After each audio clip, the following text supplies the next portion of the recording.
going to continue talking about trigonometric equations. We're going to begin doing some more complicated ones today. Primarily what we're going to be doing is working with trigonometric equations where the expression inside of the trig function is not just an x or a theta, but some more complicated algebraic expression. And we'll see how that goes. So let's just begin with an example. Consider the equation 10 cosine 3x minus pi, that is, 3x minus pi is equal to 5. Okay, so what I want you to notice about this equation is, as I said, you really have an algebraic expression inside of the trig function. It's not just an x, it's not just a theta, but rather some algebraic expression. And whenever that occurs, what I want you to do is make a substitution in order to simplify the equation. What I want you to do is let theta equal whatever expression is sitting inside the parentheses. So let theta equal 3x minus pi. In other words, we're just inventing a new variable, theta. Now, why would you do that? Because if you make that substitution, the equation becomes a lot simpler. You obtain 10 cosine of, well, 3x minus pi, that's just what I'm calling theta. So that's just cosine of theta is equal to 5. It's a much simpler equation, right? And we know how to solve this. It's just like the ones we did yesterday. You should begin by isolating the trig function. So get the cosine theta by itself by dividing both sides by 10. 5 divided by 10 is a half. All right, now this is an equation we certainly know how to solve. Cosine theta is equal to 1/2, right?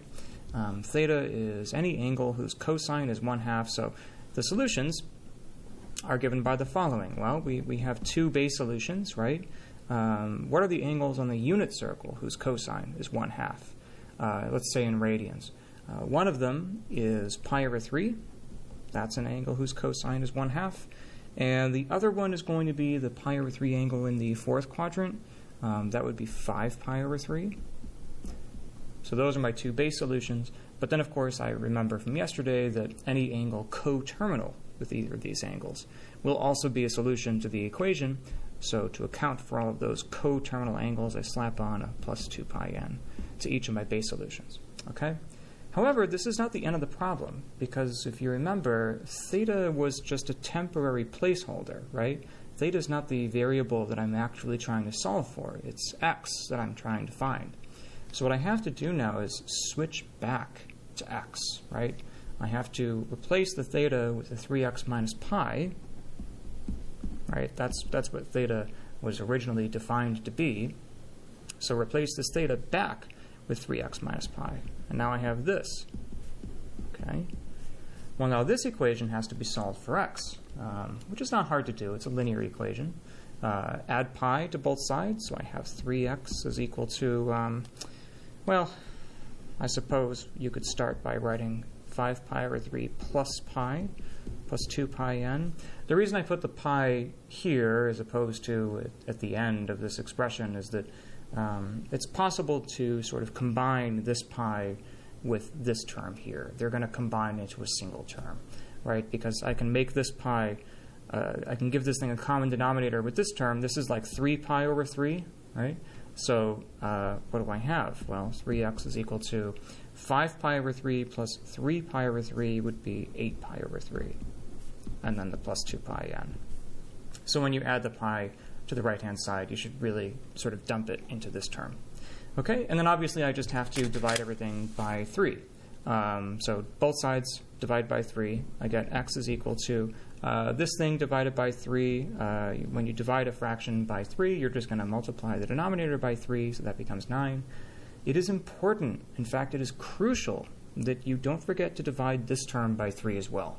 Right? When you divide both sides of an equation by a number, every single term in the equation gets divided, right? Not just this one and this one, but all of them. So the 2 pi n also has to get divided by 3, and that's really important, okay?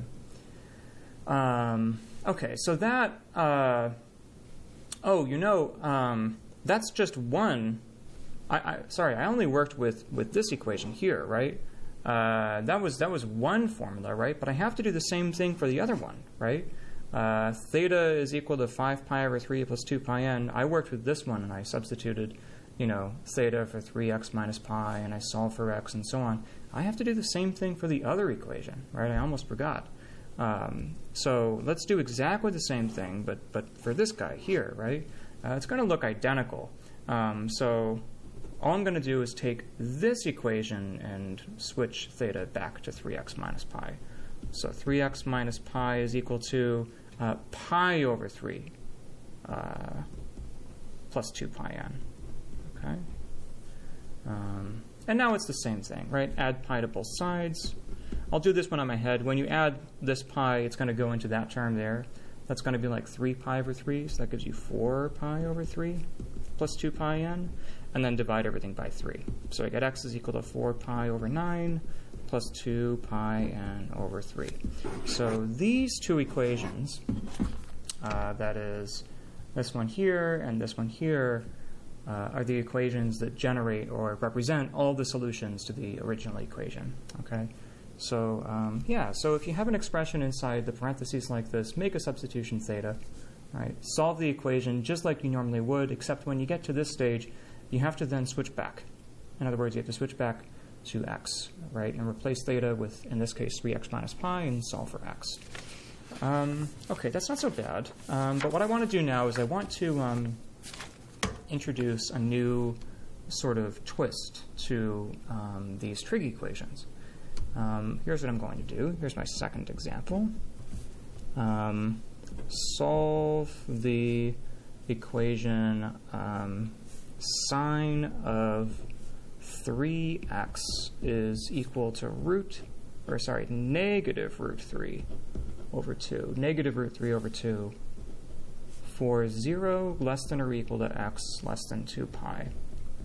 Now, what is different about this equation? It's this. This is a new thing. What it is it's saying that I'm only looking for solutions which lie in this interval. In other words, I'm only looking for the values of x satisfying this equation which are bigger than or equal to 0 and less than 2 pi. Okay? Now, that's interesting because usually when we solve trigonometric equations, there are infinitely many solutions, right? In the problem that we just solved, we had two formulas that represented this infinite list, one for every choice of n. That's the typical story. However, putting a restriction on the trigonometric equation, generally speaking, not every single time, but generally speaking, will make it so that there are only finitely many solutions, okay? It's going to turn out, as usual, there are infinitely many solutions to this equation, like usual, but only finitely many of them sit in that interval, okay? And because only finitely many of them actually sit within this interval, I'm going to ask that you actually write them out, okay? So you'll see what Let's just begin by solving this thing like normal, okay? The fact that we have this restriction is only going to become relevant at the end of the problem. So what do? Well, just like before in the last problem, we have an algebraic expression inside the trig function, right? And remember what I said to do whenever that occurs. You should make a substitution. You should let theta equal whatever the expression is inside the trig function. So I'll call theta 3x, okay? Making that substitution gives me the simpler equation, sine of theta is equal to negative root 3 over 2. And this is certainly an equation I know how to solve. The trig function is already by itself, so that's great. I am ready to write down my solutions. So, what are my base solutions? What are the angles on the unit circle, which have a sine of negative root 3 over 2? Well, let's see. They're in the third and fourth quadrant. One of them is going to be 4 pi over 3, right? And then the other one is going to be 5 pi over 3. Okay, those are my base solutions, but then obviously I slap on 2 pi n to each one of them. But then, of course, I remember, oh, theta is just a temporary placeholder variable. What I really care about is x. So I have to now, switch back to x. So, and I have to do that in both of these equations. So let's start with working with this one here. I'll replace the theta back with 3x. I have 3x is equal to 4 pi over 3 plus 2 pi n, right? And I have to divide everything by 3, so I get x is equal to 4 pi over 9 plus 2 pi n over 3. Great, I'm done with that one, but now I have to do the same thing with my other equation, right? So I'll do that over here. Again, replace theta with 3x. So 3x is equal to 5 pi over 3 plus 2 pi n. And then divide everything by 3. So I have 5 pi over 9 plus 2 pi n over 3. Okay, now here's the thing. If there were no restriction on x, I would be done. These two formulas would represent every one of the infinitely many solutions to this equation, given by replacing n with whatever integer you want. But the thing is, because of this restriction, there are only finitely many solutions, and therefore I want you to actually find them and write them down explicitly, the list. How do you do that? What you have to do is you have to replace n with actual specific integers, okay, like 3 and 4 and 5 and whatever. Now, you probably are wondering which integers should you replace n with. Generally speaking, you should replace n with 0, 1, 2, and so on. That's usually what you'll do. You'll typically want to start with 0. And the reason for that is a little tricky. Basically, if you think about it, if you replace n with 0, then what you obtain is these two guys here, because these terms will just vanish if you replace n with 0. And these two guys are, if you think about it, guaranteed to be in this interval, and in fact they're the smallest ones that will be within this interval. But as you'll see in the worksheet and the homework, if you have different intervals, like for example, if I wanted negative solutions, like if I wanted x to be between negative 4 pi and negative 2 pi, if I demanded that the solutions be in this interval, then you would actually have to start not with n equals 0, but with n equals, well, maybe you'd start with n equals 0, but then you'd have to start replacing n with negative numbers. Okay, do you see why? If you want to obtain negative solutions, then you'd have to replace n with negative numbers. Maybe I'll say more on that in a moment, but let's just focus on the problem at hand, okay? So I'm working with this interval. I'm going to replace n with 0, and I'm going to have to do that in each one of these formulas, right? So if I replace n with 0, then this formula gives me x equals 4 pi over 9 plus 2 pi times 0 over 3, and obviously this whole term vanishes, and you just get 4 pi over 9. So that's one solution, right? Over here in this equation, same logic. If you replace n with 0, you'll get x equals, this term will vanish, and we'll just have 5 pi over 9. Okay, so that's a solution. And then we move on to n equals 1, and we do the same thing, except now n is equal to 1. So we have x is equal to 4 pi over 9 plus 2 pi times 1 over 3. Now, in order to combine, the 1 isn't really doing anything here. It's just 2 pi over 3. In order to add these two things, you need common denominators. You can imagine multiplying top and bottom here by 3. So it would be 6 pi over 9. That'll give you a total of 10 pi over 9. Okay, so that's my next solution. Now the thing is, technically, the solution you get from here is going to be 5 pi over 9 plus 2 pi over 3. Let's go ahead and do that, right? If you imagine 5 pi over 9 plus 2 pi over 3, common denominators, that's 6 pi over 9. That's going to give you 11 pi over 9, okay? Now, so first of all, when does this end?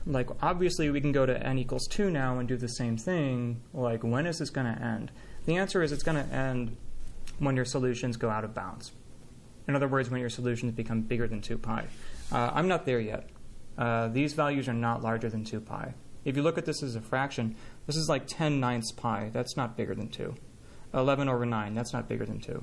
Okay, so these are admissible, and you should keep going until your values go out of bounds. Now, I know it seems like, oh boy, it's kind of tedious. Technically, what we should be doing here is 4 pi over 9 plus 2 pi times 2 over 3, right? and maybe you have to like convert this to common denominators and blah, blah, blah, and you can do that. However, if you notice from here to here, notice that the only difference is that the numerator increased by 6 pi from 4 to 10. That's just going to happen again and again. So you can skip the common denominator stuff. Once you see like by how much it goes up, it's just going to increment by that same amount every time. So the next one's going to be up by another 6. That would be 16 pi over 9. Okay, is that too large? 16 ninths? No, that's smaller than 2. So that's good. And the same thing here. Like over with this formula, technically, you know, I could go to this formula and replace n with 2 and get the common denominators and blah, blah, blah. But again, like going from here to here, you can see the numerator just increases by 6, right? So just do it again. Increase by 6, we get 17 pi over 9, and that's still smaller than 2. Now, if you go any further to n equals 3, you know, we can jump directly to the solution because we know that the next guy would just, you know, the numerator would increase by another 6. That would go up to 22 pi over 9. That's too big.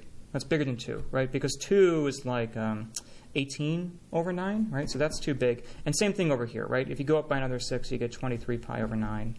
That's too big. So you stop there, okay?